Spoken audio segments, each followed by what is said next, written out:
Okay, I just saw the announcement on my screen. I am live. So I am live. I'm TV. This is the Christianity in Fullness channel. I am a Catholic Christian theology writer, speaker, and teacher, a Catholic apologist as well. I'm hosting this live chat, this live stream. I've started this well over a month ago now, running it on Tuesdays and Thursdays at around 3:30 p.m. Pacific time. That may change here in the near future. I may look at moving this to early evening or maybe about mid morning Pacific time or early evening. I found around this time slot, it's been all right so far, but as I still get settled into this stream. Um, got somebody popped in here. Hello, that's a great screen name. Atheists don't think. Hi there. Good day to you too. Thanks for joining. Just fired up this live stream here. Started it again about a month ago. Topic for this live stream, or for most live streams, has been for those who are non-Catholic. Why are you not Catholic Christian? Why are you not within the church that Jesus Christ founded? So this purpose of this live stream is to have good faith dialogue only. In the world of social media, there are a whole lot of comment wars on different social media groups. There's a lot of back and forth exchanges, talking over one another. What I see are a lot of fruitless dialogues, or just a lot of who is going to win, right? The argument, just I win, you lose type arguments, or just exchanging a lot of either banter or passing back memes back and forth to one another, having meme wars, if you will, about who's right and who's wrong. Yet I think the most productive form of dialogue is to have a good real faith dialogue. That can happen in the form of email exchanges. Sure, that's fine. And maybe even some comment exchanges, I think, if they're going in a productive direction. I personally prefer more of that real-time exchange. Let's have a conversation. Let's walk side by side together. Let's talk about your faith journey, or if you have a lack of faith journey, whatever that is, let's sit down and, or here online, and have a conversation. I'd like to learn about you, find out your backstory a bit, if possible, if time permits. But first and foremost, I'd like to get to know you, non-Catholics, and have you tell me what are your doubts, and let's talk through them. I've had the Christianity in Fullness channel here now since January 2021. I'm sorry, YouTube wasn't around in 2001. The channel I started this channel in January 2021. So I've had it almost 5 years now. It's October now. So, yep, I'm closing on 5 years. I guess that makes me a bit of a veteran in the online space and the social media channels world. I've been on and off on this channel for the past 4 years. I have phases where I've been able to be more active, and then a couple of phases where I was less active. I, somewhat recently, had finished a graduate degree in theology and postgraduate related certification, and now getting back into the online space here on YouTube, and as well as a couple other platforms here. I've advertised this live stream to Twitch and X, trying to get registered on Instagram as well, and Rumble, and a few others. So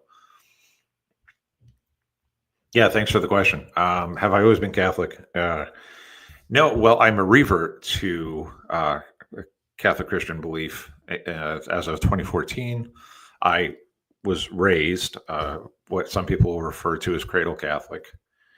So about the first 18 years of my life. And I was required to be involved within the Catholic Church and go to Mass until I was 18, and then I could make my own decision. It wasn't because I turned 18 that I decided that I'm just going to leave. Coincidentally, around that time, and has to do with much of my life being a musician, but in my kind of more rebellious sort of teenage years and being a musician, hanging around some musician friends, I had a couple of friends who were pretty sort of ahead of their time in their knowledge and in their reading choices, like reading quite a bit of philosophy and just interested in social issues and, how to fix the world around us or change the world. And a couple of those friends were fiercely anti-religion and especially Christianity. And when they started to challenge my beliefs, I thought I was pretty well catechized, but they asked me as simple questions as how do you know, how do you know, how do you know on everything that I thought I knew I believed. And I just wasn't really well formed enough or could really defend the faith, like really engage in any kind of apologetics. And that sent me on kind of a tailspin for the next several years to go on a search for truth. I made a stop some years later and was a evangelical Protestant, kind of Baptist-leaning evangelical Protestant for close to 5 years and about 7 years total and being involved in that environment. Then I ended up breaking altogether and becoming a full-on atheist, militant atheist, like an atheist evangelist from about 2003 to 2014. I was a new atheist, if you will, and heavily involved in the new atheist movement, and many of the key figures were still around, but were helping grow and perpetuate that movement. I was all on board. I even to a point became a Jesus mythicist. That was a pretty wild time. That was from about 2010 to 2014. And thought I was a ace, atheist scholar, so to speak. And then I was severely humbled in about 2014. And sort of longer story short, ended up re-embracing Catholic belief. And ever since then have been on this journey of always strengthening in my faith formation. And now for the past, since 2018, being heavily involved in apologetics, going out and sharing our faith and defending it, and now heavily involved in scholarship. So have hundreds of academic related articles and papers, and not just because I have the credential, but I've been much more involved in that space. So that's actually the sort of version, my reversion story. But I appreciate you asking. Are you Catholic? Yeah, what humbled me down? Sorry, because you asked the question too. Yeah, it was a debate I saw between Trent Orn, pretty well-known Catholic apologist, and Dr. Richard Carrier, who is a well-known atheist and Jesus mythicist. He's part of that community. And I was a big fan of Richard Carrier for some years. And then in this debate I watched between Trent Orn and Richard Carrier, Trent came prepared. He did a fantastic job of refuting a lot of the mythicist positions and gave a whole new angle or many different angles of how to look at and really break apart what we consider, the mythicist claims and how to refute them, and also how to have, he presented a really strong understanding of how to view ancient history, how to approach it, and the scholarship, which is I've learned, and especially in the last 5 to 6 years, is a much more credible approach. So it was an intellectual change. It was a some people in connecting with our Catholic belief, they hit the heart first, or for some people, and some people it hits the head first. Some people are more intellectually driven and want to get down to the brass tacks of what exactly is true and approach it from a philosophical or theological or both, and ecclesiastical. Also, people who spend a lot of time doing the research out online, the internet, or asking questions about how I can, how to understand Catholic belief. And then you have the people who are drawn to, they want this connection with God. They want to have the encounter with Christ, and they're not so hung up on having a perfectly articulated case for why they should be Catholic Christian, or they need to be intellectually swayed, like heavily intellectually swayed.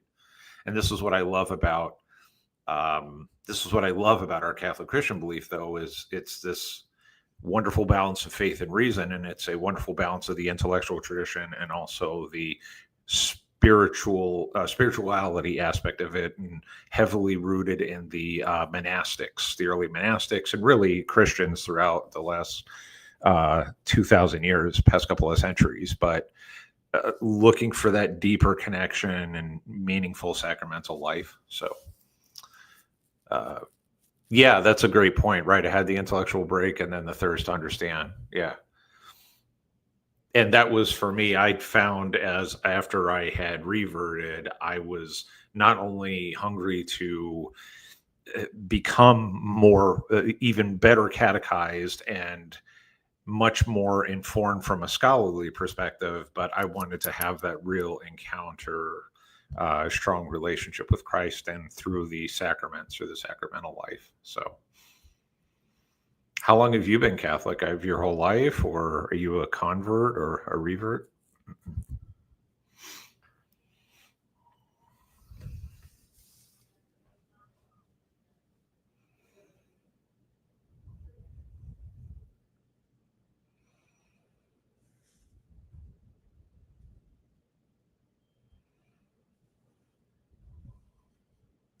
And thanks for, in the meantime, I this is again Christianity in Fullness. This is my live stream on for any new non-Catholics who want to join, or even Catholics who want to join and have conversation about our faith. I love that. Or if you're non-Catholic and and and you have doubts or questions, or I'd like to get to know you and let's chat.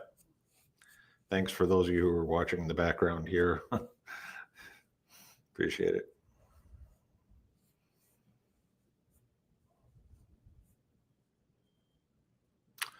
Oh wow, well this is an interesting story. Interesting communist indoctrination. Okay, so are if you don't mind me asking, are you do you live outside the United States then, or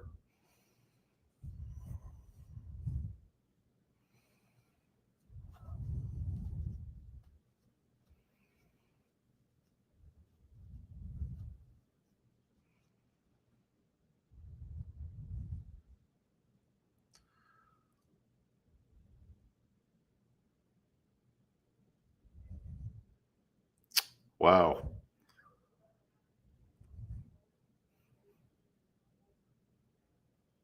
Yeah, the leftism, yeah, cloaked as the love is love, and the whole gospel is, well, love is important, but a twisted, yeah, really perverted version of Jesus' ministry.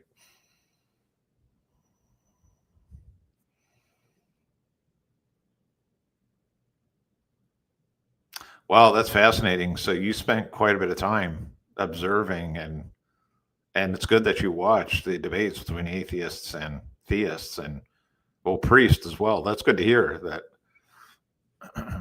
you sounds like you spent a lot of time just letting yourself digest all those different perspectives, and then let it transform your thinking.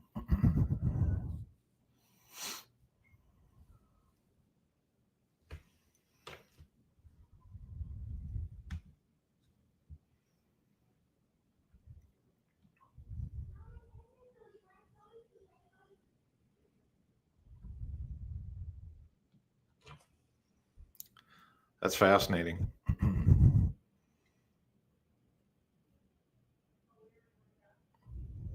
I'm really curious about, if you wouldn't mind, and if I know you're typing this out, so I'd be really curious to hear more about the communist indoctrination, or how that exactly that happened.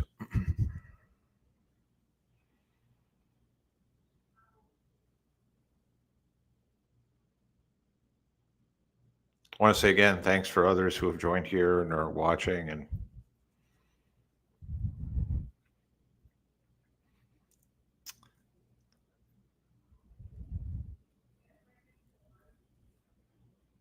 Okay, not in the United States. Well, I appreciate. Yeah. Well, thank you very much for joining, and from wherever you're chatting from, I appreciate it really. It's one of many of the reasons I do love being in the online space. Oh, okay, Venezuela. Okay.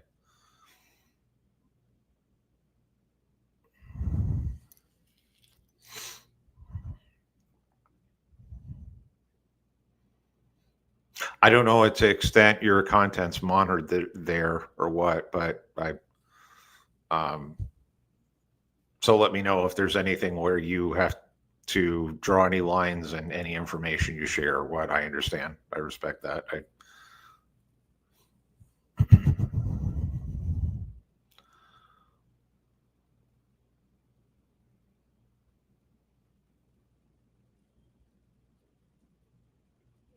Oh wow! So it hit your family too, the indoctrination.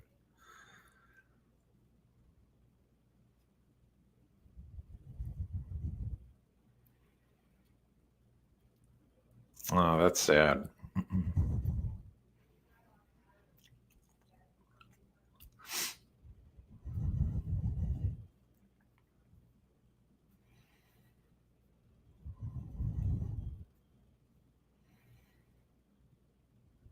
And what I've understood as a situation still isn't good down there. I seriously pray for all people who are having to deal with severe oppression and indoctrination. I think it's courageous. It's what you've done in changing your worldview and including coming into a relationship with God and now being a fellow Catholic Christian. That's awesome. God bless you, man.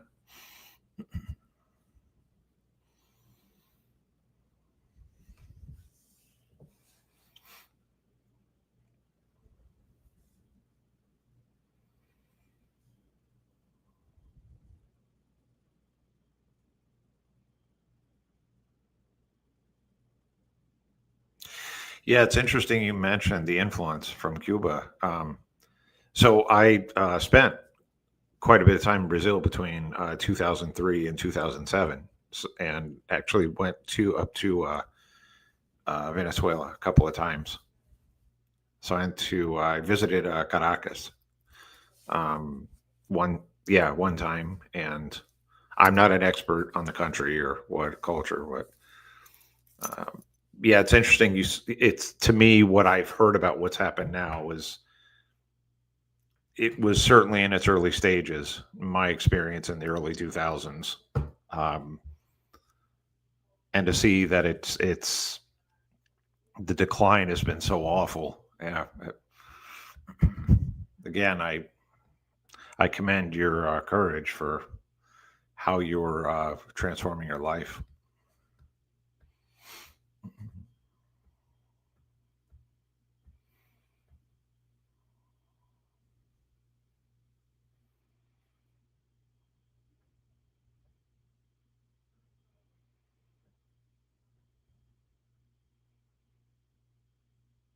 And this is one of the many of the reasons I have this live stream. I really enjoy hearing people's stories, even if you are non-Catholic.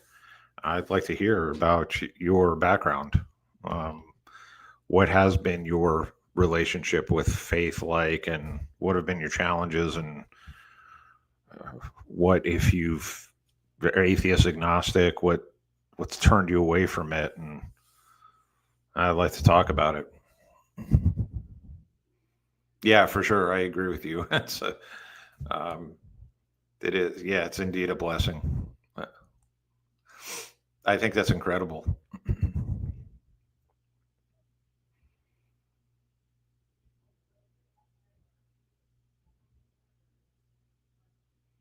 It's interesting too. I'd read something sometime back about you know socialism, the concept having been tried now over 21 times. It's failed every single time.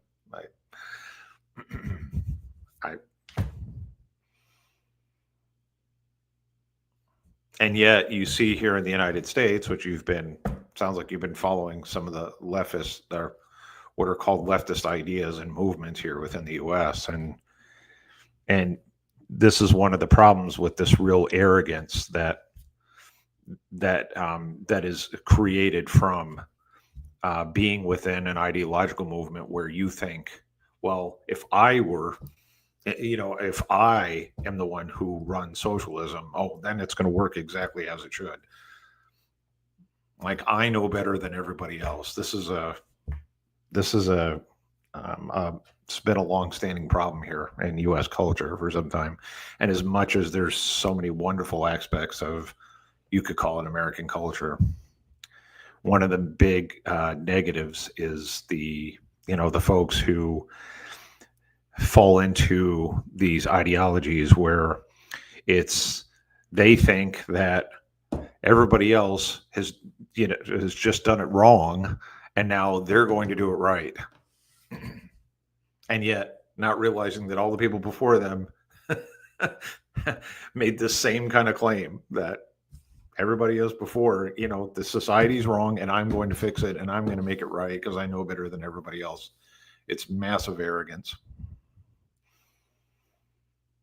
Oh, I'm reading your comment here.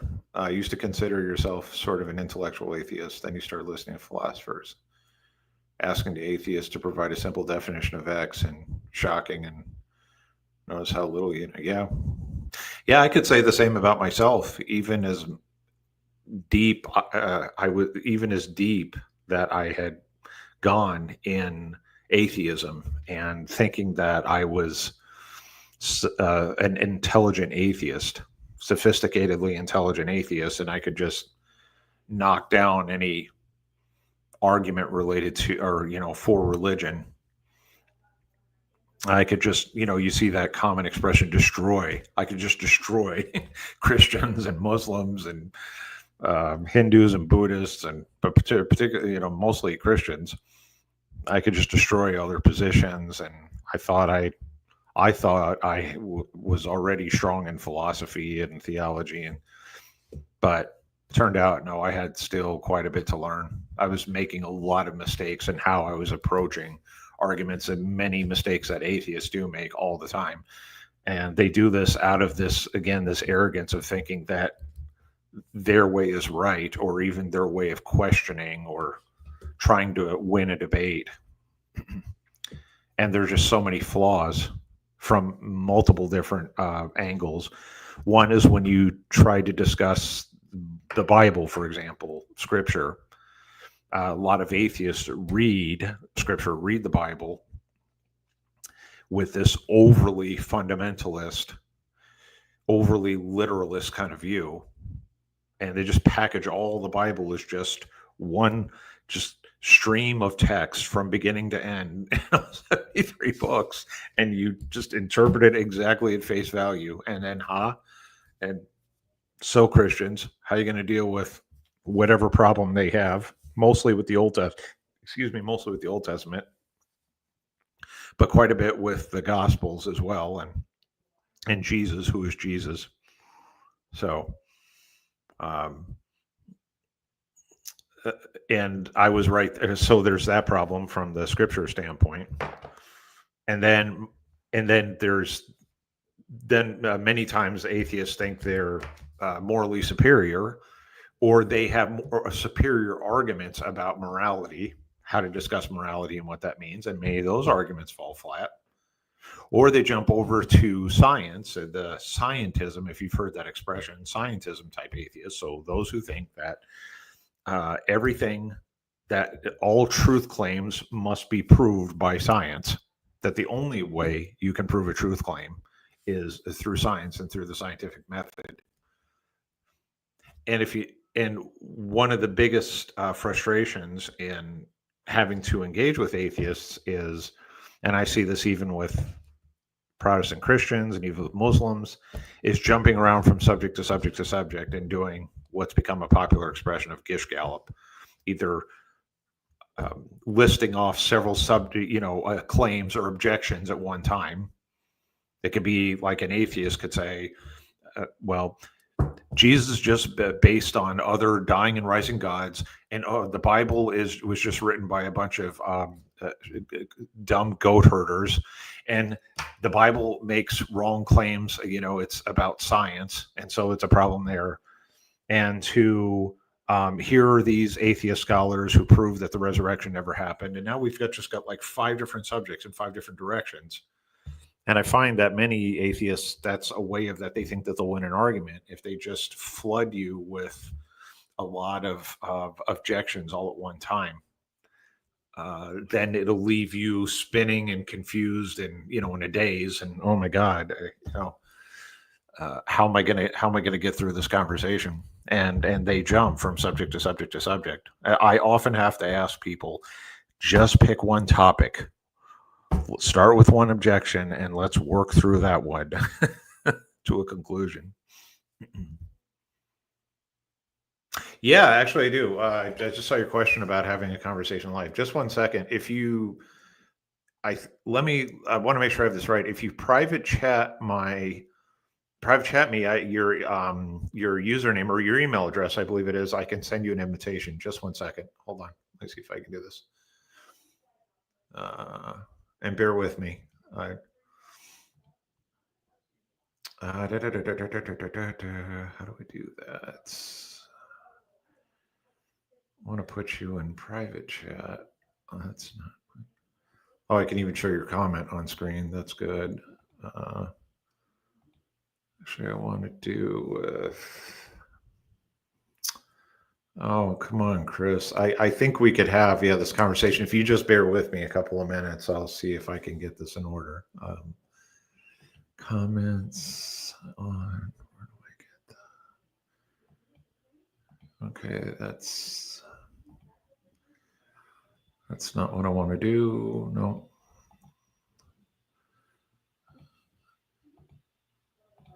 Let's see if I can.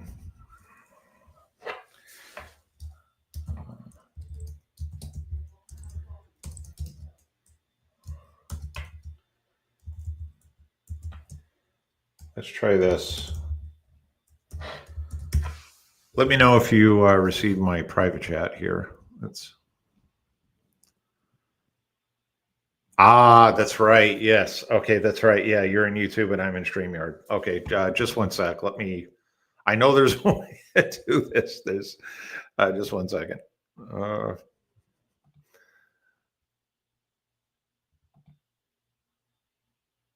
Yeah, here it is. I think if you join though, yes, guests can stream this to their own destination. Just one sec. I think this may work. I'm putting on a feature here. Let's do a test here. Let's see if this works. I'm going to put this in a private chat and let me know if you receive it. And if you don't, I can even put it in the public one, this one too. It's not a problem. So somebody wants to join, I can.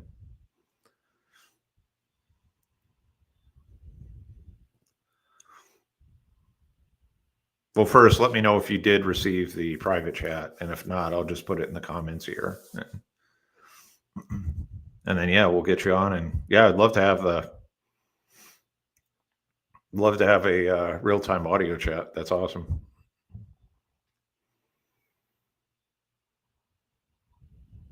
Okay. All right. So let's try this here.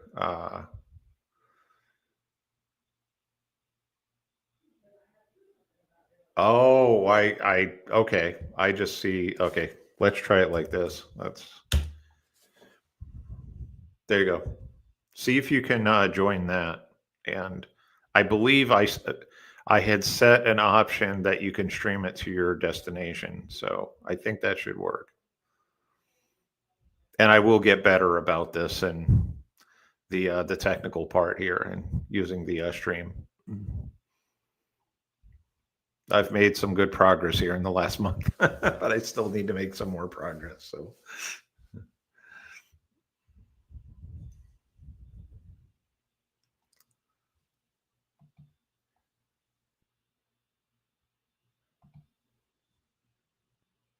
Yep, I got you. Here you are.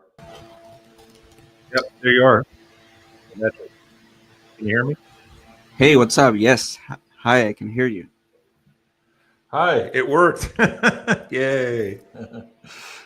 I've just muted the YouTube. That way there's no echo. Let me know if you can hear me because Yeah. sometimes I get online with other people and they say there's like a static on the mic. Okay. No, I can hear you perfectly. Okay, great. Thank you. Yeah. So am I. I can hear you pretty good Yeah. as well. Yeah. It's almost sounds like you're in the room right here. So yeah, it sounds those good. are So those are some good headphones then. yeah, for sure. Yeah, I love these headphones. They're my best friend. So um, yeah, please. Well, I'm glad that we can have a more fluid, real time conversation here. That's great.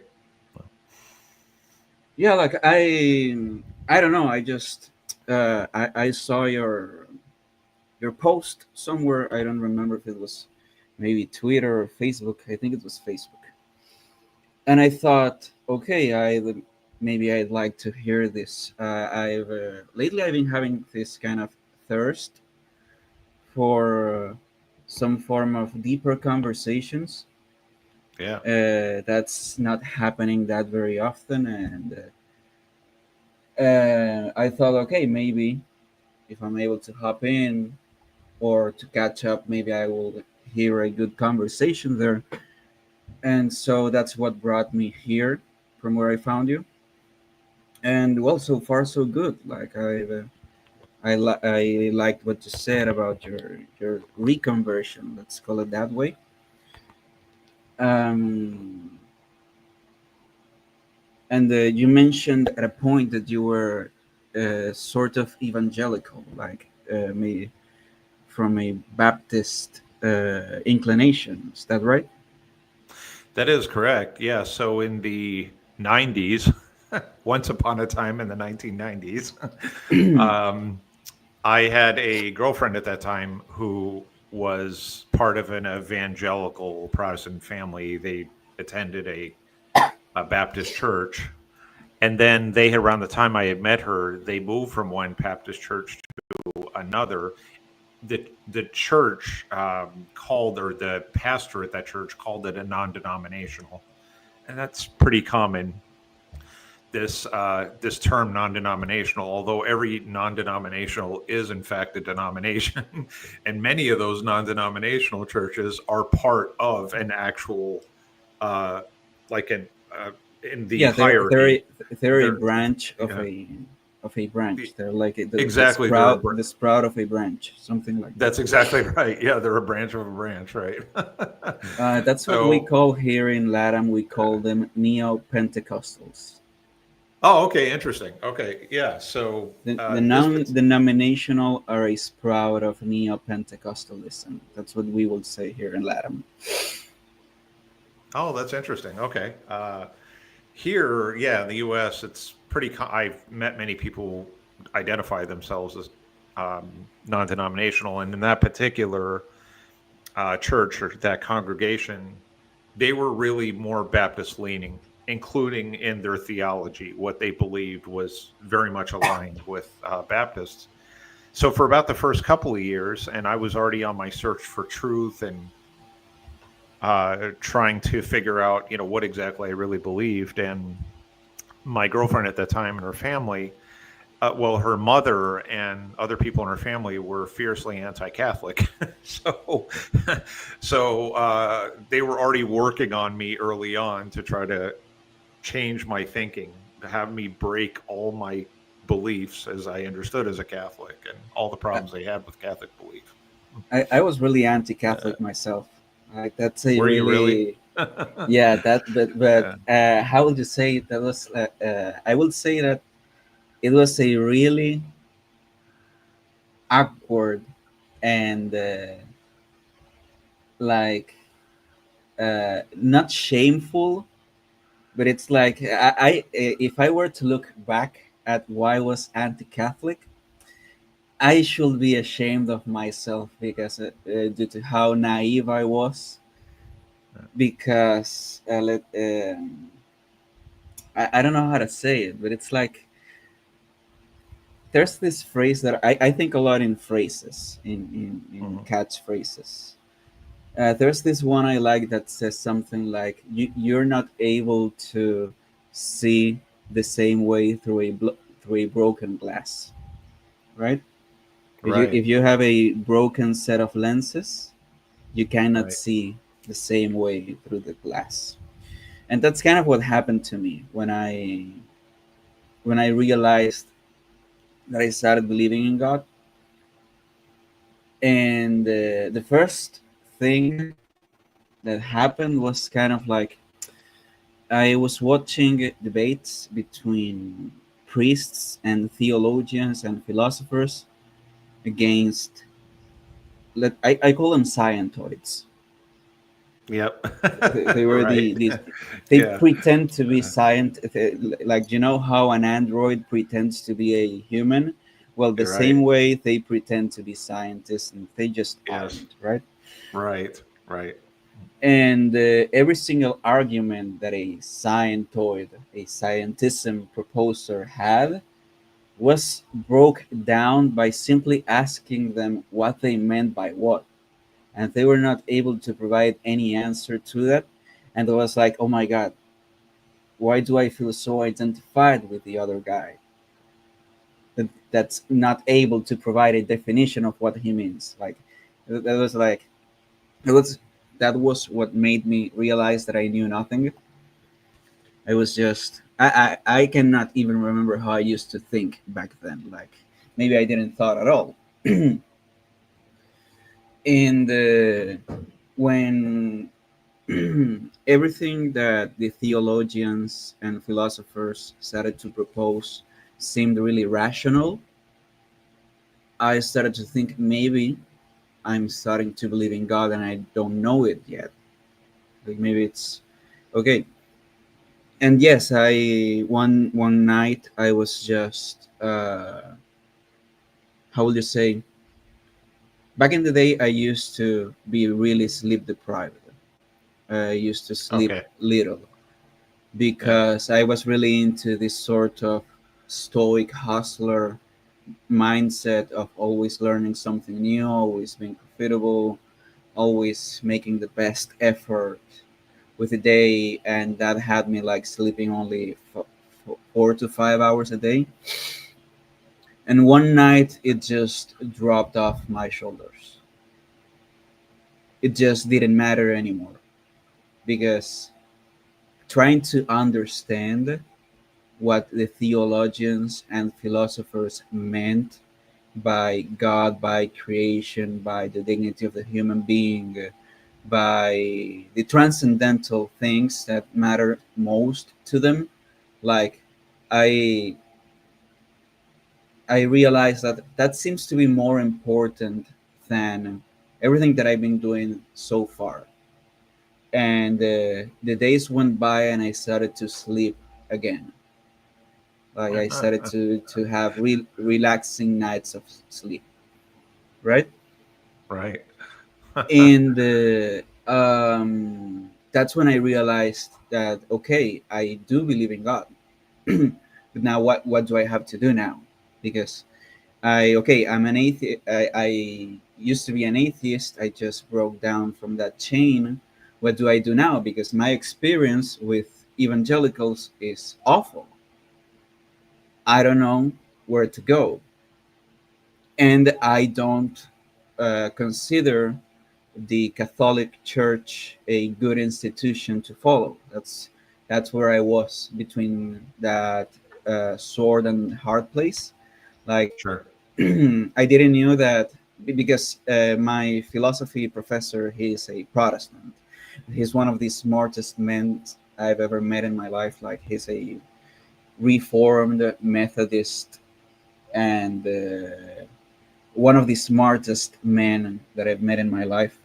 Mm. I still have I no longer watch uh, his classes. I no longer assist to his courses, but I still respect him as a philosopher and as a theologian. I think he has valid reasons to be a Protestant. I just don't subscribe to those reasons. Sure.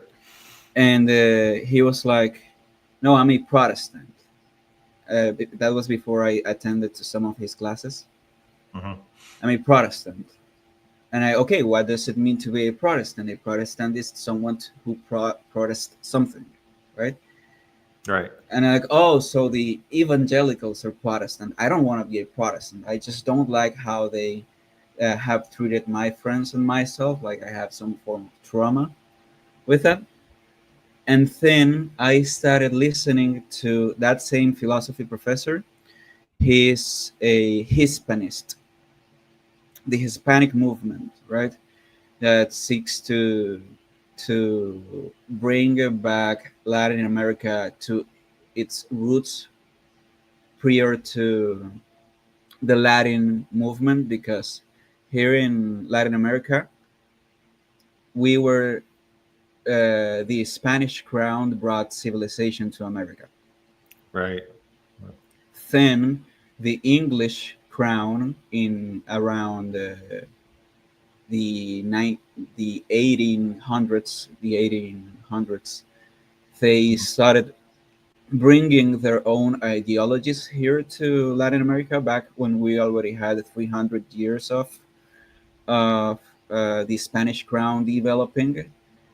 And the only reason why America developed as it did, like Latin America developed as it did, was because the Catholic Church wanted to evangelize the native population, Yeah, they did.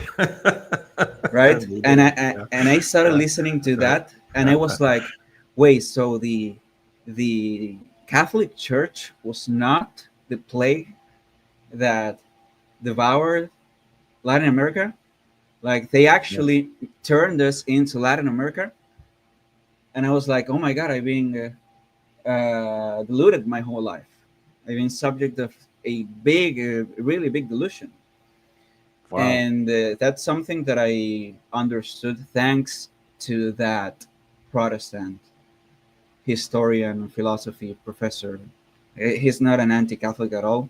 He, in fact, is a philosopher on a Catholic university in Argentina.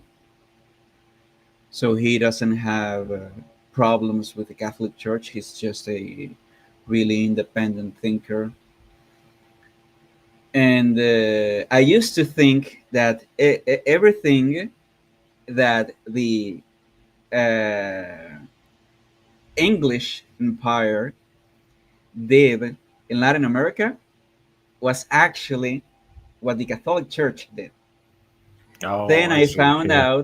Then I found out that you think that because that is what they did, and they Yeah. made everyone believe that it was the Catholic Church because they were in war against Spain, and Spain was already living imperialism back then, right? So it was really a really funny experience to realize that, oh my god, everything that I believed about the Catholic Church is actually done by the British Empire. Yep. It was really funny, and not to throw bricks against any Protestant denomination or anything, but Sure. the Catholic Church evangelized the native people here in Latin, while in North America, the Protestants killed the native population. And Oh, that's yeah, what they did. Yeah. I thought that the Protestant people actually preserved the native people, which was actually what the Catholic Church did. They preserved them, and that's why we have there's this particular race here in America that's called the Criole, the Criole, Oh, yeah. Sure. Yeah. el Criollo, the Uh-huh. Hispanic. That's the cross between the Hispaniard with the native people from America. That's why you have a distinct sort of beauty in Mexican people, that they don't look European, but they don't look native either. Like that sort of that came from the Catholic Church enabling the evangelization of the native people. And I was like, oh my god, this is so amazing.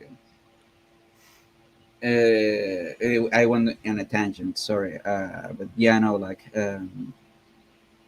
that's what made me respect the Catholic Church again, and Wow. I started going assisting to mass with my girlfriend. We're seeking to get married, right? Oh, wow. Congratulations. That's great. Yeah. Thank you, thank you. Yeah. Yeah. And one day I was at a Eucharistic worship. That was something that like I was. This was back in 2022, right when the glass break. I started assisting church around September, and I was just paying attention to the mass. I was just paying attention, like this is so beautiful. Mhm. This is ancient knowledge brought back to today.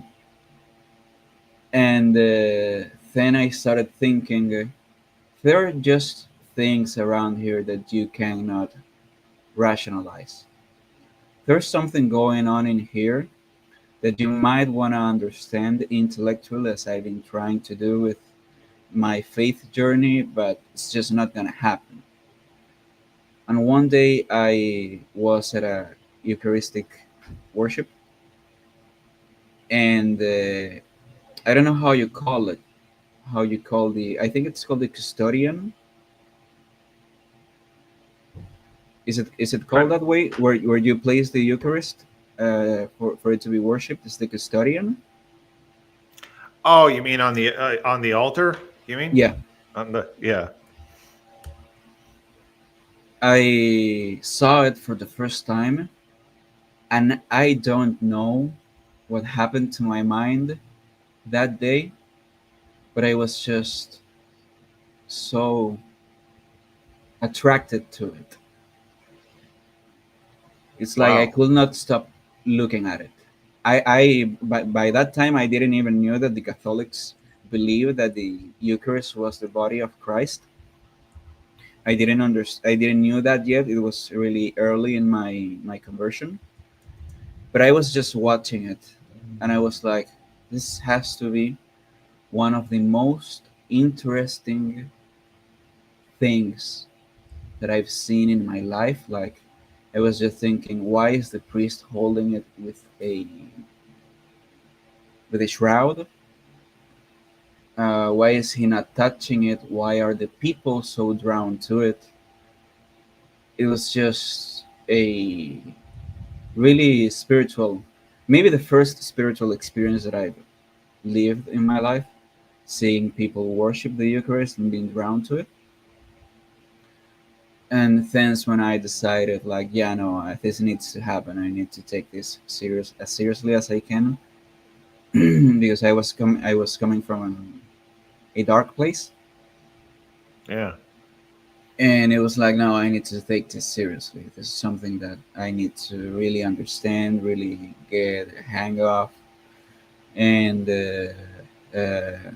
you can skip 3 years in the making since then, and I've not willfully uh, skipped a mass since then, and Wow. yeah, it's wonderful. It's like it's been a really wonderful experience. Yes, seriously. Yeah, I have so many questions and comments now. Let me start with the first question and just so I'm clear. So what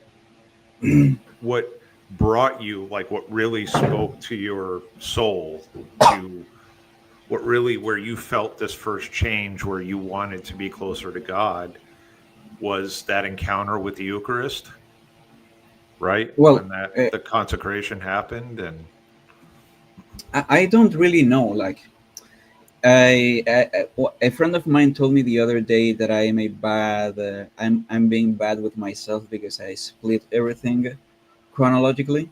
Like this happened to okay. me at this time, and this other thing happened to me at this time, and it's like Oh, sure. you Yeah. se- Yeah. you section Yeah. yourself too much.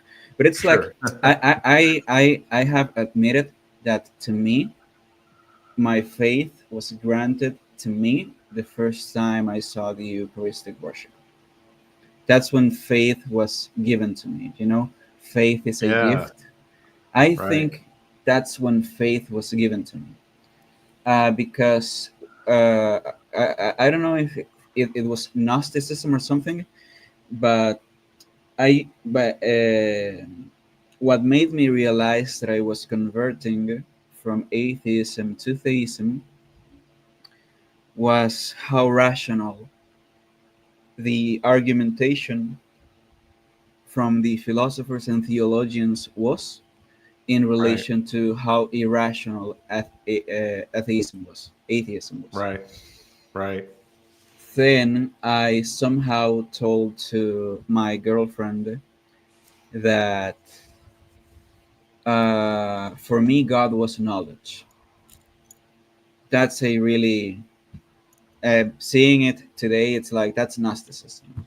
You're deifying knowledge for the sake of having a north to follow, but Yeah. that's not what God is, right? Yeah. Like I told you, like when I started converting, it was like I could see that back with a little shame, because I thought that I had some form of revelation, in a stance about homosexuality, and Yeah. I hadn't even read the Bible yet. But somehow I thought that I had some form of revelation, and then I had to be humbled down. I had to be humbled down. My brother, he used to be a seminarist. He was going to be a priest, and I told him I think that I have some form of understanding about this subject, and I want to know what your thoughts are about it, because you were to be a priest. You wanted to be a priest, so I want to know what you think. And he was like, "No, you cannot think that way. You cannot think that way." My name's Juan. He was like, "No, Juan, you cannot think that way. You're being you're kind of like letting yourself be drawn by the emotions of having a new way of thinking through things. You cannot think that you're having any type of godly encounter just because you started questioning your atheism. Like, don't Right. don't be like that. Like, take this step by step." And I was like, "Okay, yeah, yeah, no, you're making total sense." Like, because there's nothing new under the sun, right? Imagine you having an original thought about something that Christianity has thought for the past 2,000 years. Like, that will be really arrogant of yourself, right? So yeah, no, I think that my first encounter with faith was, yes, the Eucharistic worship, because the ideas that I had about my relationship with God before that were purely intellectual. They were not from a, let's say, from a godly desire, from a spiritual desire. They were Right. not like, only when that happened was that and because uh, it was displayed in front of me. Like, I was maybe half a meter away from it, and I was like, "This is just something unbelievable. Like, this doesn't have any. I cannot explain what's going on at this time." That was how I was feeling. Sure. Yeah. Well, I have a few comments to share with you in return. I don't want to go in too many different directions, but a few comments about what you shared here because it's really fascinating.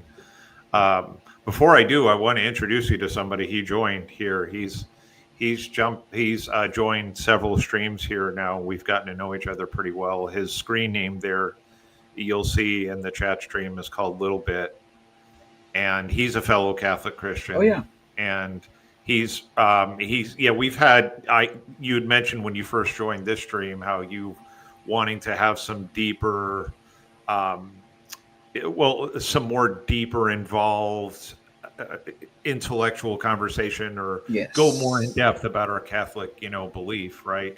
And Little Bit happens to be somebody who very much enjoys those type of conversations too. So you're in the nice, right place. nice. So Thank you. he asked where you're from. I mentioned you're from Venezuela. So but I wanted to stop and introduce you because he may add some comments as we talk here. He has a lot of insight to share, so you know. We'll bring him. Yeah, he's here. He is. So a few comments I want to mention first about your teacher. Even despite having the Methodist background and having a strong understanding of philosophy and theology, and I'm and about history, uh, I'm happy to hear that he gave you a he shared with you a correct understanding of history and not a corrupted, right, distorted version through a more English, as you put it, right, English influence, sort of Protestant lens, and that becoming the view of the what the Catholic Church did, so to speak, right, and uh, the 16th into later centuries, and particularly in South America, Central and South America, and even up and into the portions of the United States. Even if I weren't Catholic, um, I would I would have said the same about that history, and some of that has to do with my own time living down in South America or spending quite a bit of time down, particularly in Brazil. But my understanding of history and the Catholic Church, and some individuals within the church, and including when the Spanish with the settlers, there wasn't necessarily perfect at times, but it certainly No, was it was. very evangelization oriented. It was very much about evangelizing the people and bringing them to Christ. And I'm glad to hear that you received again, a more correct explanation. In fact, even up here where I live in the southwestern portion of the United States, which has a long history going back to the 1600s of missionaries, Catholic missionaries. And when you read about their lives or stories of building missions and bringing people into the faith, it's these individuals were heroic. Like one example we have here of his name is Padre Quino, and he's a major figure of history or about where I live. And in his lifetime, to give you an idea, he rode on horseback like over 50,000. Well, I'm not sure what it'd be in kilometers, but it's miles. We use in the United States. But he built over 20 missions. And this is just one individual. What he did he was a Jesuit priest, and what he did in his outreach to the poor and bringing people so they could come to the church and celebrate in the liturgy. And there are so many, there's just hundreds and possibly into thousands of stories of Catholic missionaries and within the Catholic Church, individuals who were so selfless and so devoted to their life, their service for God. And that tends to get, it tends to get distorted or crushed by a kind of more sort of Protestant understanding, if you will, of, the church and its history. It's unfortunate, right? So that's one comment I wanted to make. And then the second comment is, well, I guess it's maybe even more of a question. Just out of curiosity, because I imagine you grew up in Venezuela, so you were not baptized Catholic then as a baby, or? Not as a baby. I remember my baptism. I was about 4. It was a really traumatic experience because I didn't expect to be thrown water all of a sudden in my head, and I thought they were going to drown me. I was 4. Yes. That's like a formalism we do here in this side of the ocean. Right. That kids get baptized because their grandparents wanna have them. I wanna see the baptism of my grandchild. It's kind of like the feeling. Yeah. So you get your godparents, right? And they vouch for your faith, for your raising in the faith, because you're just a child, and they vouch that they will raise you to be let's say, an educated layman, right? That was pretty much my story with church.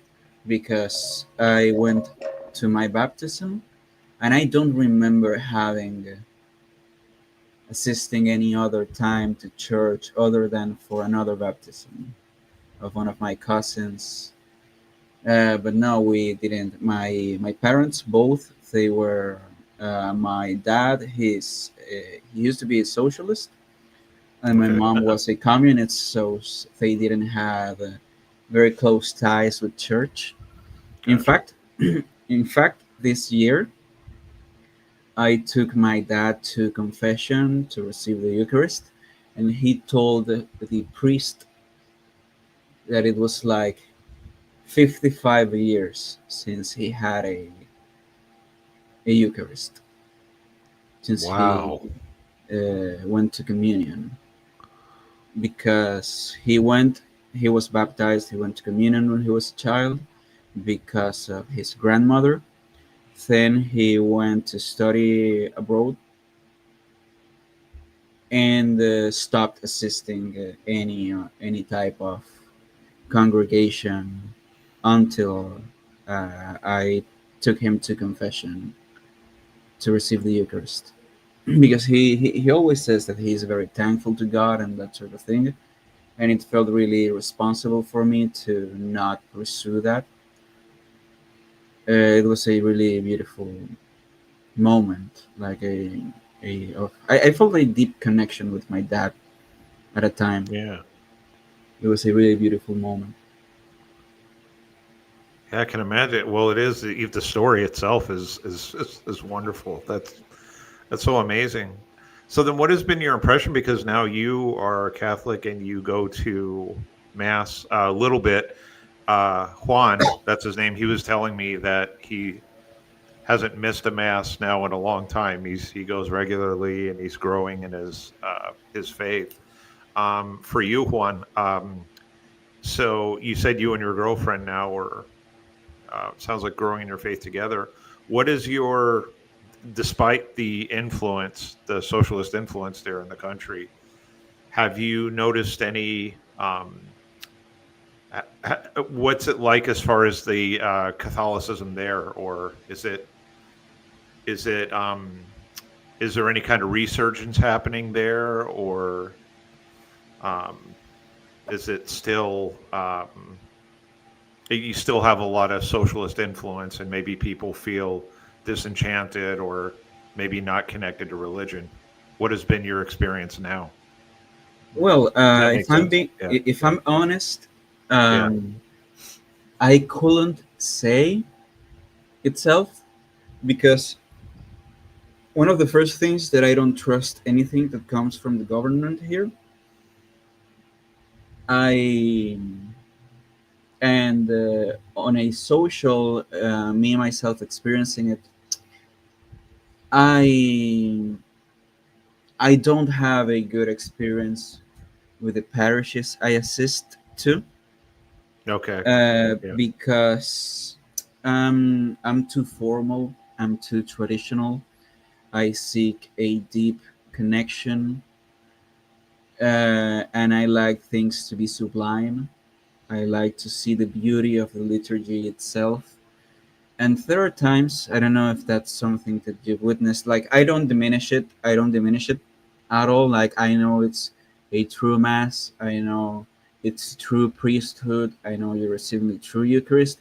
It's just that sometimes you feel a sort of disconnection because things are too, I would say, childish. I would say the reflection is too quick because people are getting desperate because it's Sunday and they have other things to do. So we have Okay. to give the quick liturgy, the quick reflection, the music. It's really high in spirits.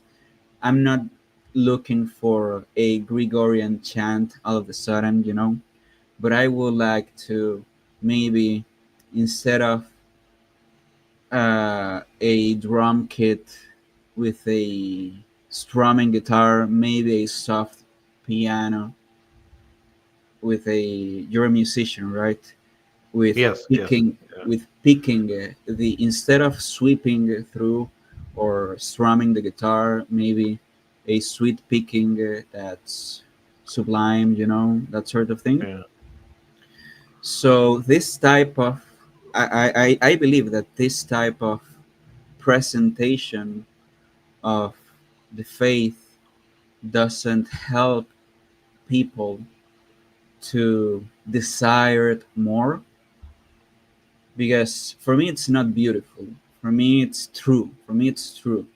But it's missing a really beautiful expression of the Mass, of the liturgy, that will make people like me and people that are seeking a deeper meaning to it, and not simply just going because I've been coming. This is something that I've been doing for the past 20 years, right? Like that will help them connect more. That way, people will go out more and, hey, you need to come and see how beautiful we are presenting Christ to the world in our liturgy, right? Because here I have four parishes close to me, and I Okay. started assisting one because their chorus is not the focus of attention. And the reflections that are given by the priest there, it's still Novus Ordo, but he takes its time. He takes his time to present you a really deep theological meaning to the subject. He's not just teaching it; he's participating, and it seems to me that he wants you to feel what he's feeling when he's presenting you the Yeah. teaching, and not just, hey, I'm doing this and we got to do it fast, because the next thing that's going to happen is, it's he takes Right. his time, he presents you faithfully. It's really beautiful, and I have a deeper connection there. And if I have a feeling that if the people that were drowned in by the leftist agenda were to see how beautiful the mass is, and not simply we are have this really high end spirits music and it's going to be quick and people now you know you may go now, and it's not just an hour that you go by the do the thing. They will be more drawn to bringing people from that side of the, let's say, political spectrum.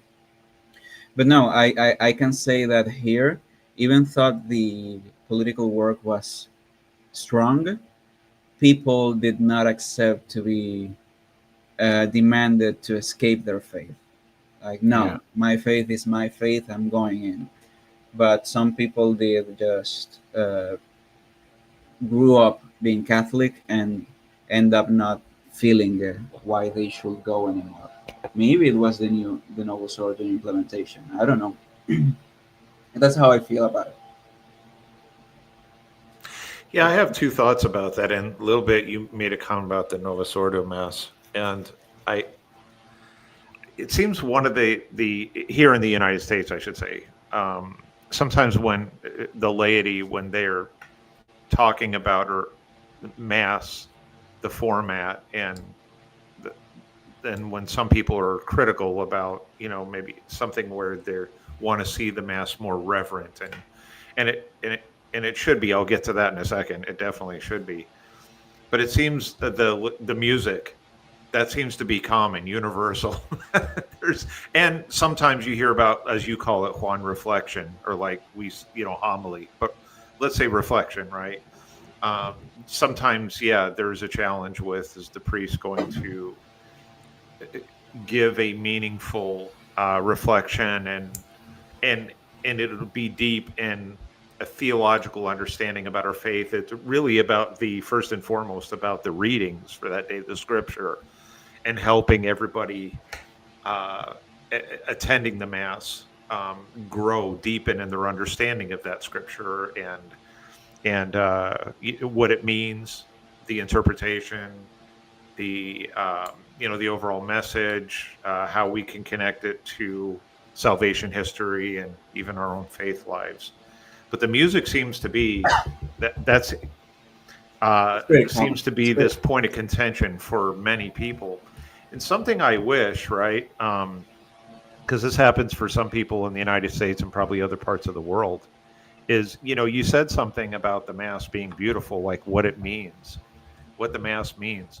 And so for you a little bit, I was telling Juan about my own reversion story and the many years I was an atheist.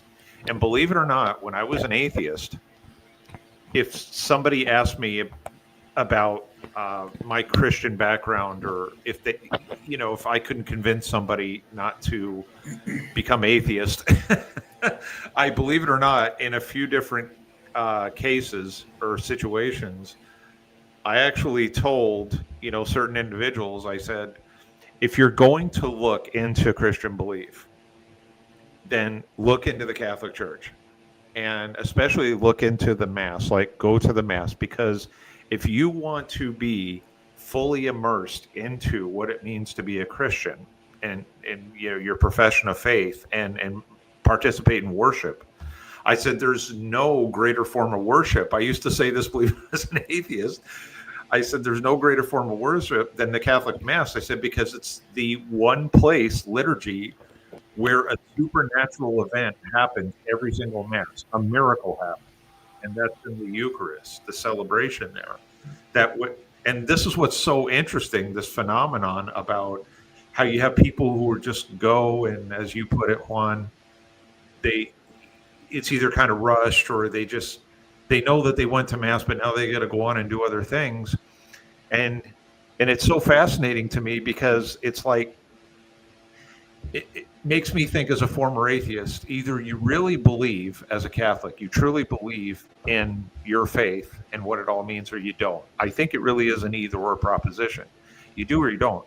Because if you really believed in Mass, right, what it really represented, you would you would be in utter awe every Mass in your worship, right? Because you would be like, wow, I'm about to receive Jesus Christ in the Eucharist, because a miracle just happened. You know what I mean? Like, a miracle happens every Mass. And so, um, I wish, like, and this is for the whole world, I wish Catholics, first and foremost, even if you say you attend a traditional Latin Mass, or you attend an Eastern church like a Byzantine Mass, or Marianite, or Chaldean, or etc. There are 24 churches in the Catholic Church, right? And there are 6 or 7 liturgical rites, and there's one Latin rite, and then we have the Nodus Ordo, and then the traditional Latin Mass. But I'll finish my point here by saying, I wish, first and foremost, I think the first problem to solve is that 100% of Catholics believe what exactly is happening at Mass, that there's a real miracle happening, right, at the liturgy. and, and also help, with the reverence too, but I'll stop there. Yeah, no, like there's this, there's the traditional Latin Mass, right? The thing is that I've heard, I've heard, this is something that I've not confirmed, but you can have the traditional Latin Mass in local language. Yep. So Yeah, if you it's can. Yeah. so if it used to be an issue, that I don't think it was an issue, that people went to Mass and Mass was in Latin and they didn't understood. I don't think that's much the case. I think people did understood Latin back then, and it's our educational system that made it difficult to attain. Because back then, if you wanted to be educated, you want to receive education, you went to Mhm. church. Back then, you went to church to receive your education. You didn't have a public system to take care of your needs. And the best education you could have came from the priests. They were already trained to be teachers.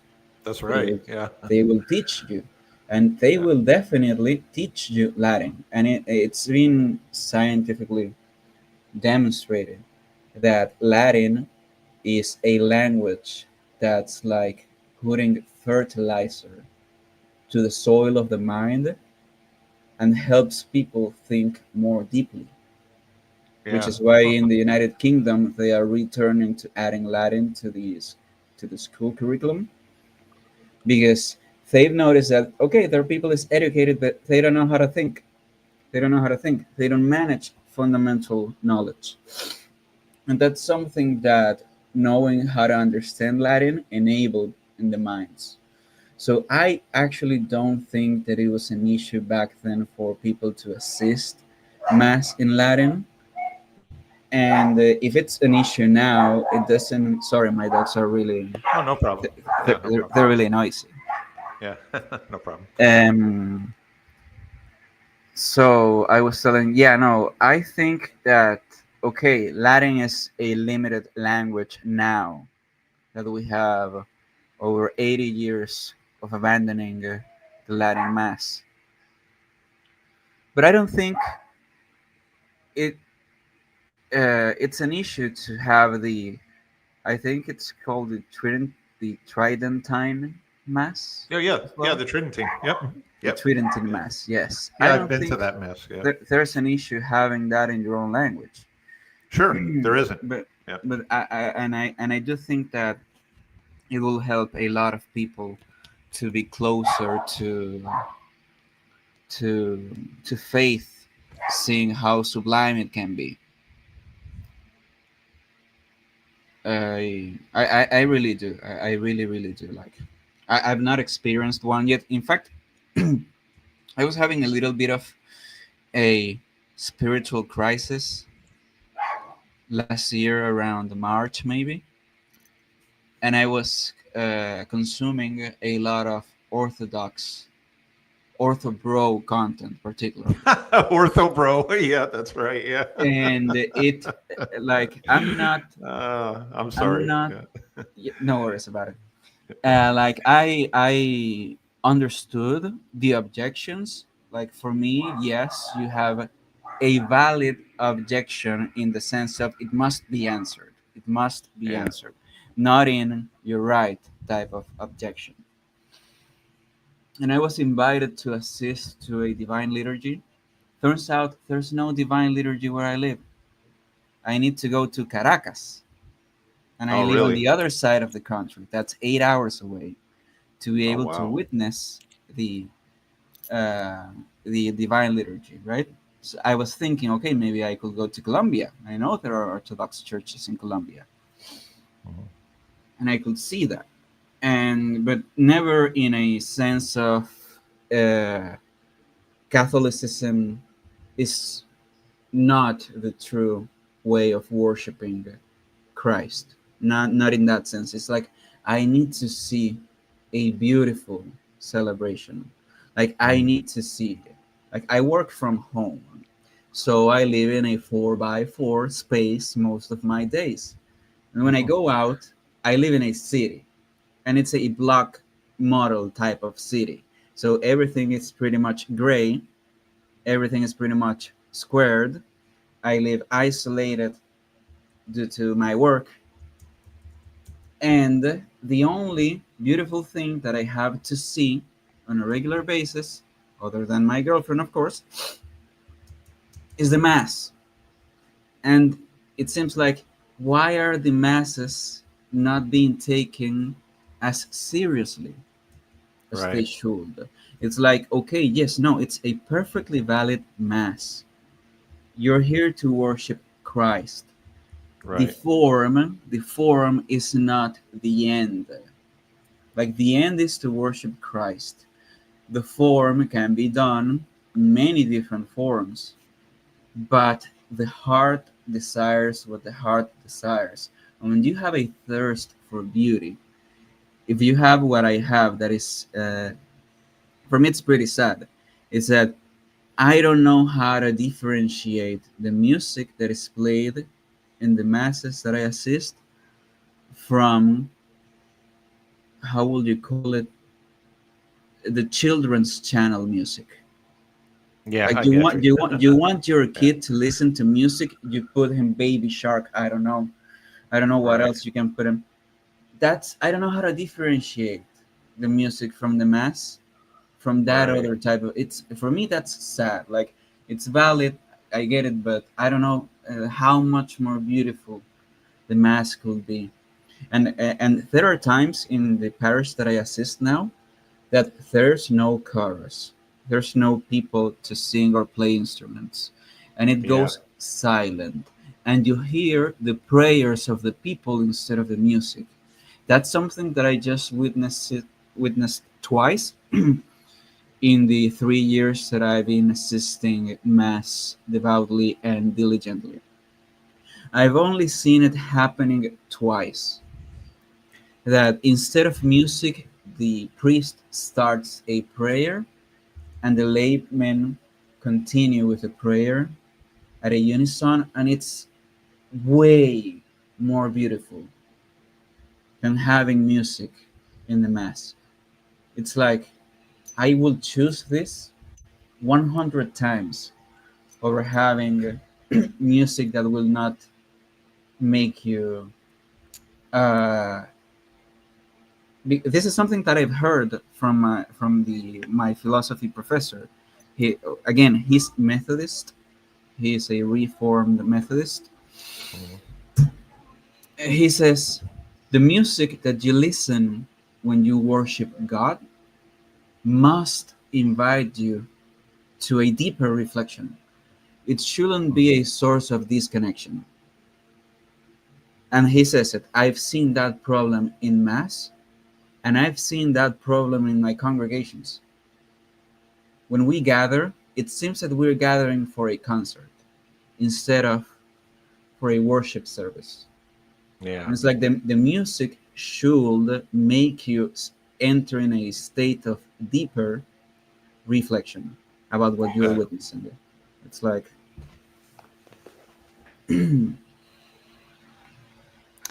yeah, and I think so. Yeah, I've got a couple of comments to that. I think you've already summarized it really well of where mass can be the Novus Ordo and at many parishes where it could be much more reverent. And you said it well just right now that it's not each time there is, um, every time the music starts for some reason, right? It's not supposed to be something uh, that is a show or it's something a filler. It's something that is to pass the time, even though prayers are being said in the, in the music. It's part of the worship, right, throughout the entire liturgy. And I think, well, what I'm seeing here, and with many Catholics wanting to see more tradition, and I'll say lower T, I call it that, lower T in tradition. yes, Um, yes. I yeah, I think there is at least here in the United States, and it's interesting to hear you. And I think you're probably, I would venture to say you're not the only person, even in your region. I think this is going to Not even in become my house. even in your house. I'm not. Yeah, I'm not the only person in my house. right. Yeah, not even yeah. So I think this is going to grow into a more global surge of wanting to have more wonderful reverence in the mass. And I think we're going in a positive direction, right? I think there are I two think so things too. that, yeah, I do. And I think that's actually going to continue to increase, especially with the number of younger people becoming Catholic. I mean, we've seen a major surge here in the United States and even other parts of the world. I think there are two challenges. There have been two challenges. One, and I'm not a fan of this at all among Catholics. It's okay if somebody prefers or knows they're going to have a more reverent worship at, say, a traditional Latin Mass, which, as you both recognize, and that is correct, the Tridentine Mass can be celebrated in a vernacular or even a combination. I've seen it that way done too, of Latin and a vernacular, and then or it can be done in Latin. Uh, what I think where just Catholics in general, when they're weighing on this subject, or when they're participating in the conversation, is if any one group thinks that their liturgy is right and everybody else is wrong, which the three of us, have already established. I'm not going to go too much more into that argument because we all understand that every mass is a valid mass. You have a priest with valid holy orders and saying a mass and being in the manner of Christ, Yes. in persona Christi, right, and in the person of Christ, then we don't have to really discuss that much at that point, right?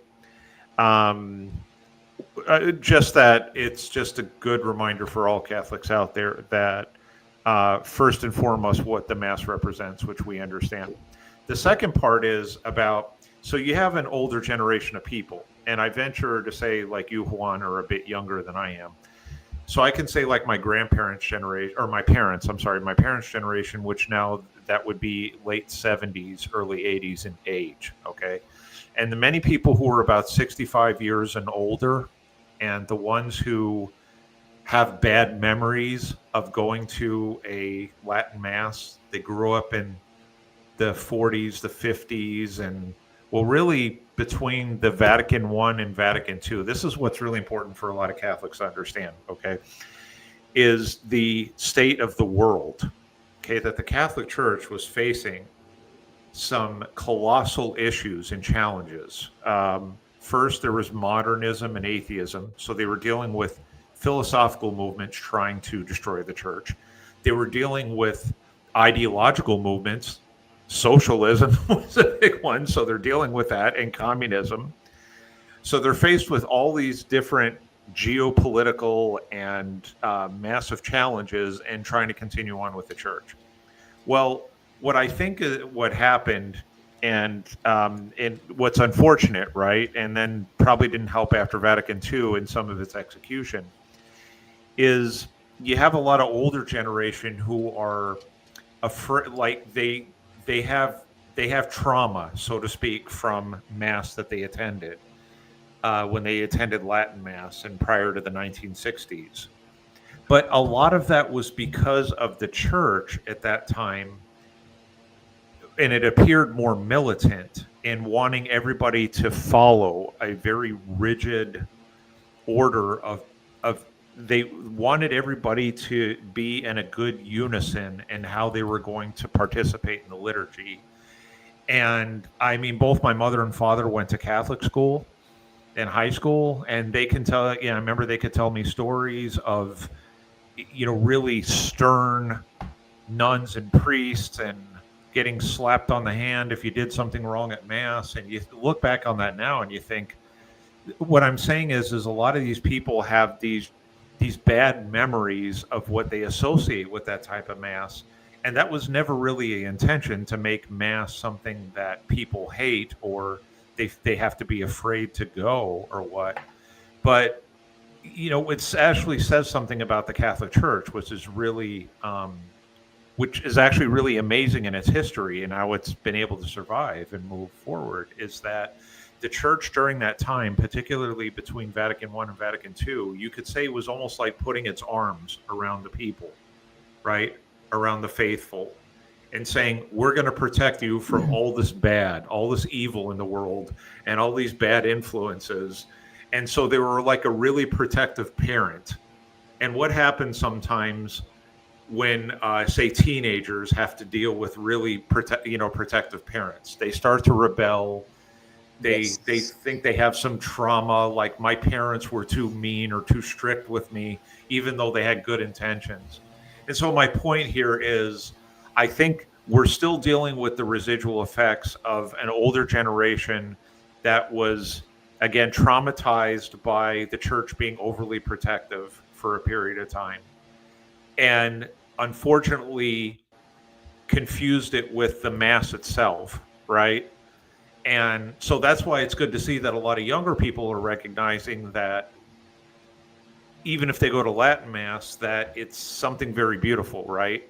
And it's not about the church wanting to be just overly strict or stern.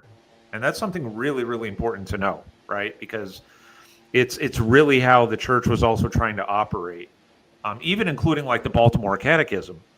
Okay, and we have now the Catechism of the Catholic Church that came out in the late '80s, '89, '90.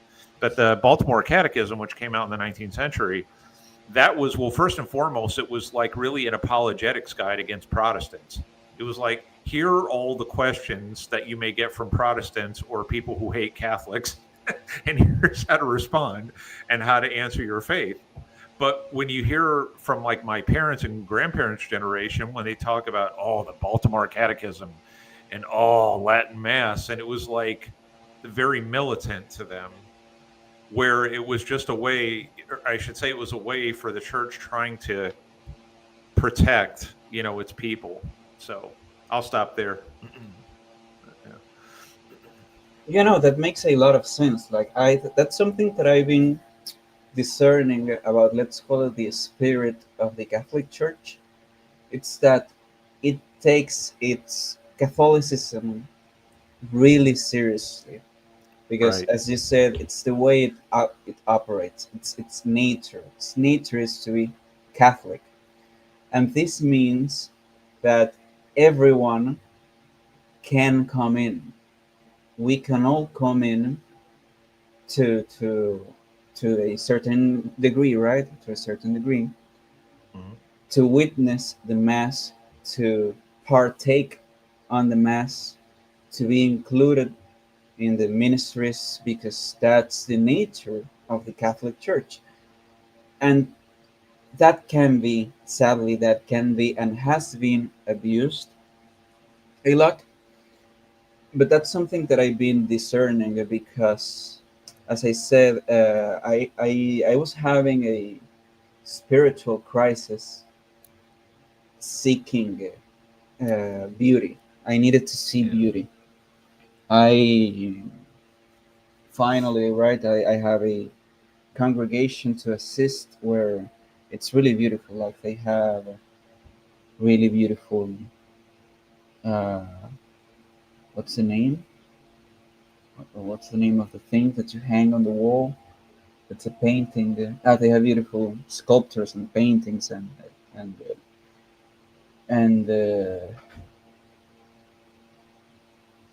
it's Like a different. images or icons, you mean? I'm sorry. Yeah, no, Yeah. not Yeah. icons, but yeah, like they have a lot of Like imaginary. images. That's Yeah. really, Okay. Sure. it's really beautiful. Like it's really beautiful, and the way the priest presents the service, it's also really beautiful. Nice. And that's something that I was striving for. And as I've told you, that led me to one thing led me to study Orthodox teachings, and I found the Orthodox. And at a point, I understood I should not be listening to you, not because you don't have anything valuable to say, but because you're being rejected by a lot of your own people, because you seem to be too high and mighty Right. about your beliefs. And that's Exactly. great. It's great that you have that spirit, but you shouldn't be so. Uh, you shouldn't spread like a wildfire when someone asks you a question about your beliefs, right? You Right. should have a more. You should have a staunch, right? A really staunch approach. You shouldn't diminish the questions and that sort of thing that you are receiving on the objections. And that I noticed that, because now I just follow. I listen to the Orthodox priests that are not as, I don't want to say vulgar as the average Ortho, but Mhm. they are actually teachers and masters, and are a good way of reviewing the Orthodox brothers, right? Right. And once a good friend of mine, he's a really good friend of mine, he lives in the United States.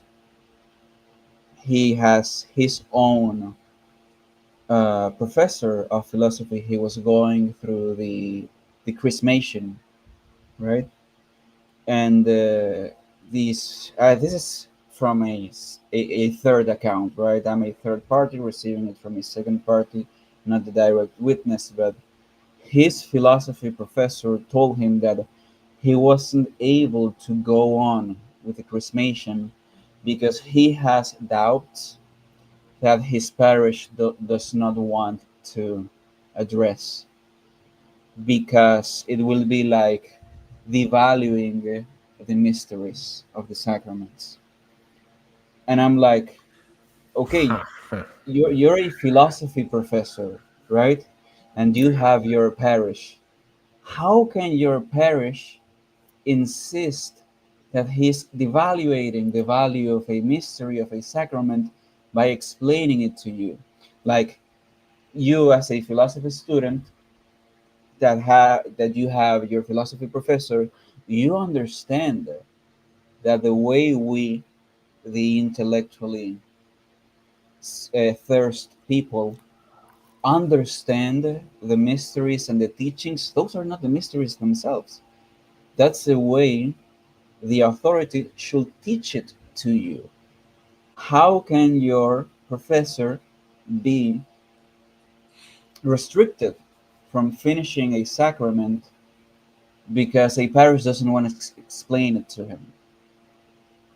Like, I received that information and I was like, that doesn't sound like the church Christ wanted to give it to you. Like a Yeah. church where you have a doubt and you're no longer able to participate because you want it explained. I don't think that for me that was like, okay, I didn't had any doubt that this was a clear way of seeing that this is not the way it should be. Because, for instance, we have the doctrine of transubstantiation. Hmm. I am of the people that say that it doesn't make justice for what you're witnessing. It's just an explanation in case you have a doubt. In case someone comes with a doubt, seeking to uh, have a good faith explanation, that's the best we came up with, thanks to St. Thomas Aquinas. Mm. But you cannot take the explanation as if it was the reality of the sacrament. That we understand. And we have that from one of the greatest minds Christianity has witnessed, right? Right. We understand that the doctrine does not make justice to the sacrament. How could an Orthodox brother be deprived of that? I don't understand. Right. For me Right. that's like, that's beyond me. And but then again, they also have their own internal problems, right? So maybe that's one of the many internal problems that they could reflect back to us. But it's like, I don't know why I went that way. I forgot a little bit Well, I'll tell you what. Yeah. Well, many Orthodox. I can't because I speak was for seeking every beauty. faction. I was seeking beauty. Oh, That you're was seeking beauty. Yeah, sure. Well, no, this is. sorry for Well, interrupting. first, no. I like your point. Well, first and foremost, yeah, I think you're, despite being, well, I wouldn't even say despite being curious about Orthodox belief. I mean, I get your reasoning for wanting to. Um, you had learned more about the liturgy and the beauty of it, because the divine liturgy is beautiful. And you wanting to have more of that reverent experience as a Catholic. So I can understand your natural curiosity then to check out or do more research. Albeit, well, unfortunately, running into the orthobro crowd, which is a whole, yeah, that's a whole No, disaster in for me it itself, was and good. what they're doing out there. For me it was good. I'm an Uh, intellectual fighter. Like, I like to have a good right. challenge every now and then. Eh, Yeah, But right. So you're even challenging your own thinking, right? And which is good because it shows that you're wanting to grow in your understanding and your formation, and you've, as you even mentioned early on in this conversation, you were first intellectually driven. I think with yeah, then when you try to look at this subject like transubstantiation, which yeah, many, as I understand it, Orthodox aren't big fans of.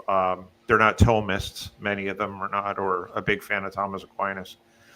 But they also, it sounds like you're pretty well aware of the internal problems and many of the struggles. You mentioned chrismation, which is a big point of division among many Orthodox factions, and even on other doctrines, central doctrines.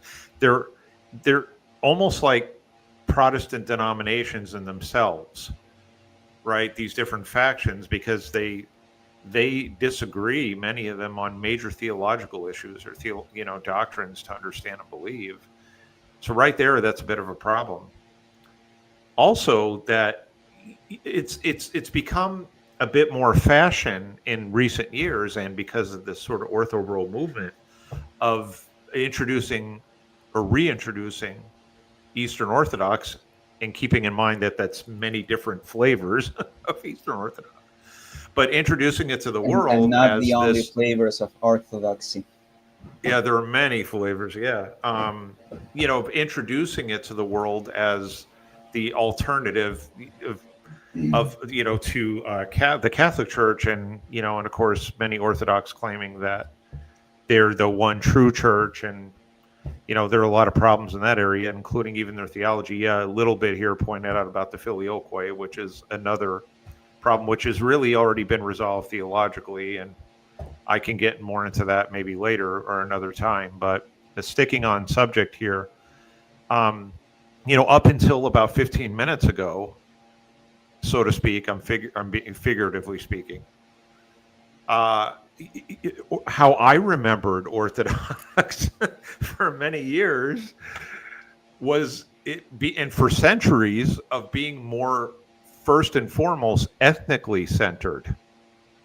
You have this ethnic community that has a belief, and they think that they're, and they do have, we recognize as Catholics, a valid apostolic succession, but it's so heavy in the culture and the ethnicity itself, and then you have the religion as well, sort of in parallel, or sometimes maybe second. And now it's become a bit more mainstream, at least for the ortho bros and people who are trying to attract Orthodox, who are trying to attract people to this belief. And it's I mean, it's a bit kind of peculiar to me. It really is, because just when you look at all the different division and the fact that they can't hold ecumenical councils, so there's that problem right there. And then they don't have the papacy, the chair of Peter, and that is important, and that can go into a longer conversation that maybe perhaps we can have for another time, and why it's important to defend that central role and authority within the Catholic faith, the Pope. But going back to the liturgy itself, yes, the divine liturgy is, seeking out that beauty. It's certainly not wrong. It's to want to have that kind of reverence, that experience. I wanted to ask you a little bit, mentioned this, a few sentences ago, but have you, by any chance, done any research, Juan, on Eastern churches? Yes. Within the Catholic Church, because their divine liturgy is pretty much, many are almost identical, their liturgical rite, to Orthodox. Yeah, go ahead. I'm sorry.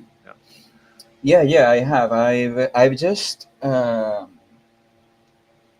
received my confirmation on December last year. How's it called? I was being catechized. Yeah, yep. And one of these subjects are the rites that are subject to Rome. And I was made aware of the Eastern Catholic rites, Yep. and how they their priests, they even have generational priests that are Yep. even you go a Sunday and grand uh, the grandson is giving the mass. Then you go the next one and it's the father of that grandson, and if the grandfather is still alive, he might also provide you the mass. It was amazing for me. It was really really amazing. Yeah. And I even told my girlfriend, like, oh, maybe we could move to Africa, and I could become a priest. And that took me a lot of discernment. I don't really want to be a priest. It's just that in my thirst for knowledge back then, I wanted to know what priests knew, and that's something that you can achieve without going there. I it's My discernment was that it's a really big responsibility. That if you're not fit for it, um, you should pay attention to other things. It's like not everybody has that gift, right? Yeah. And yes, no, I uh, I remember that last year when we did our research for the presentations, someone brought a it was a slideshow of, I think it was one of the Egyptian rites. They have their temples are shaped like a cross, and the altar, it's like you have the cross, right? The altar is at the top of the cross. The priests go where the arms rest, and Mhm. the laymen on the longer side of the cross, and everybody's facing the altar. And it was like, wow, imagine that. Imagine have such a reverence. It was like, and this is where I was introduced to the Latin Mass. The priest is giving his back to the people and his face to the altar, and it's like, wow, my God, like that must be a totally different experience. I thought to myself, and I think then is when the thing started, that I started to have the oh my God, I long for something beautiful sort of feeling.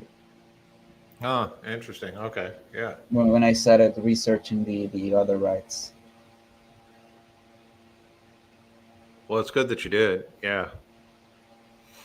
Yeah. Really, really fascinating. I have to tell you. That's well. First, I have to say again that I'm so glad to hear um, that you've embraced this faith and you're growing in it clearly, and that you still have that intellectual hunger. And this live stream I have. It's currently twice a week. At, I've been starting it at 3:30 p.m. Pacific time. Um, I may adjust the time. I'm not sure either to what would be mid morning Pacific time. I was thinking also maybe evening, but then for people who are possibly wanting to join from other parts of the world, that's when it may be difficult. So I may be I'm still debating, the time, but right now, yeah, I'm here at 3:30 p.m. on Tuesdays and Thursdays, and I'm actually going to I yeah, because I'm almost 2 hours in here, so I'm gonna need to yeah, I need to close down the stream here for today, but I'm so glad you joined, Juan. Seriously, it's a real pleasure to get to know you. I hope you stay in contact. I hope you do join future streams here, and I'd love to continue the conversation. And I know a little bit here too. He's shared some of his thoughts, and it's been really great to have this time today. Yeah, no, I started following you. whenever I see you around that I'm able to join, Yeah. I'll try to hop in. For me, it was a pleasure. As I told you, I was longing for a different type of conversation. It's been months since I had this type of conversation. And as I told you, I think I found you on Facebook. And Yeah, it that's was possible. Yeah. at a particular group where you have this comment over comment debates, right? Right. And I'm just like they're asking the anti-Catholics, okay, but what do you mean by X? And they get obfuscated. And Yeah, I'm they like, obfuscate a lot. Yeah. I'm trying to have a conversation, trying to understand you. You're making it difficult. This is not being productive. I'm not looking to strawman you. I don't even have the desire for you to convert to Catholicism because that's something that you must seek on your own, Right. right? I just want to know what you mean. I just want to see if you actually understand what you're criticizing, that sort of thing. Like, but that's not happening at all in that Right. format. It just cannot happen. And if I'm being honest, like the deepest conversation I had these past days was trying to get Chat GPT to explain to me why is it that quantum physics escape realism, and it just seems that it's not happening. Like quantum physics seems to me just an Yeah. excuse for physicists to escape the philosophical inquiry that they need to overcome to escape metaphysics. But it's just like you're just looking for a way to escape metaphysics, and it's not making any sense in a realist framework. So that was the deepest conversation I had, and it was with an AI. It's like, how sad is that? But now, like, I really appreciate you giving me this time. I'm looking forward to joining with you again. I don't have your name. Oh yeah, I'm CV up there on the screen. Just call me Is that CV. okay? Yeah. CV. It Yeah. was a Yeah. pleasure meeting you. It Yeah. was a Yeah. great You too. conversation. I'm looking Yeah. forward to the Likewise. next one. And if you don't kick me out, I'm going to stay here all night. All right. Yeah. Well, yeah, kick you out. That's fine. Yeah. I'm actually going to end it right now. So yeah. God bless you and you too a little bit, and we'll all catch up hopefully again in the future. Okay. See you around. All right. See you.